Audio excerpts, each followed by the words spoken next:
Oke, next sekarang saya akan bahas mengenai akuntabilitasnya. Jadi bagaimana sih akuntabilitas dari Danantara ini?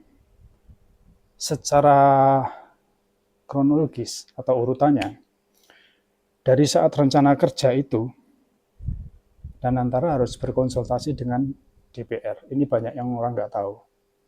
Setelah berkonsultasi dengan DPR mengenai program-program 1 tahun yang akan datang, uh, nantinya harus disetujui di level 2 oleh oleh Kementerian BUMN dan next-nya oleh Presiden. Karena dalam hal ini hierarkinya adalah Presiden yang tertinggi. Presiden memiliki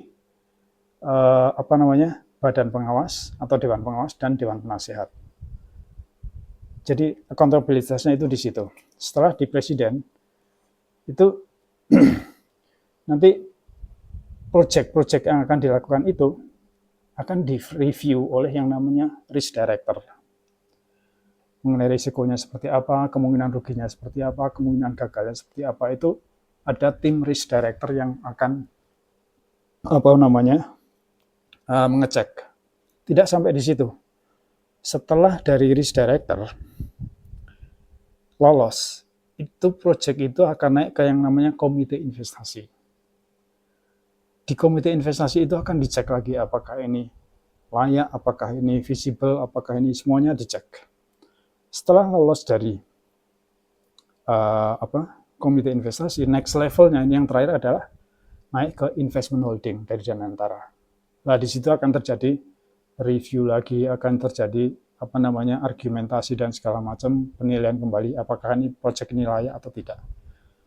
Jadi secara akuntabilitas yang banyak orang bertanya, mungkin ini sebenarnya akan sangat ketat dan celah untuk bisa korupsi, untuk bisa konflik of interest itu menurut saya sih kecil sekali.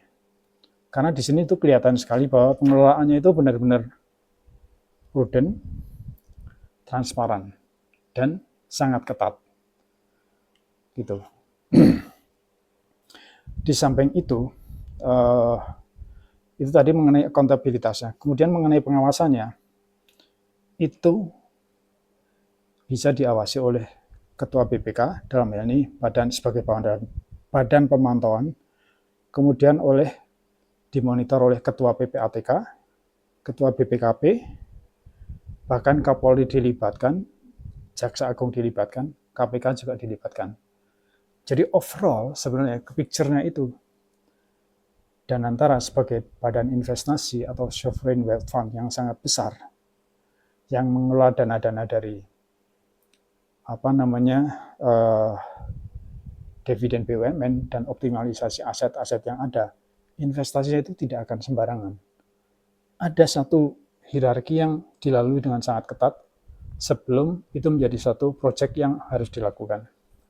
Jadi saya rasa kekhawatiran kita kecil lah bahwa ini akan ada penyelewengan atau akan ada abuse of atau conflict of interest, saya rasa akan kecil.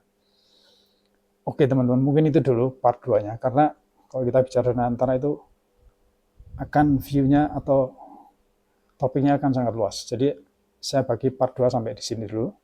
Nanti saya lanjutkan lagi ke part 3. Oke, sekian dulu. Terima kasih.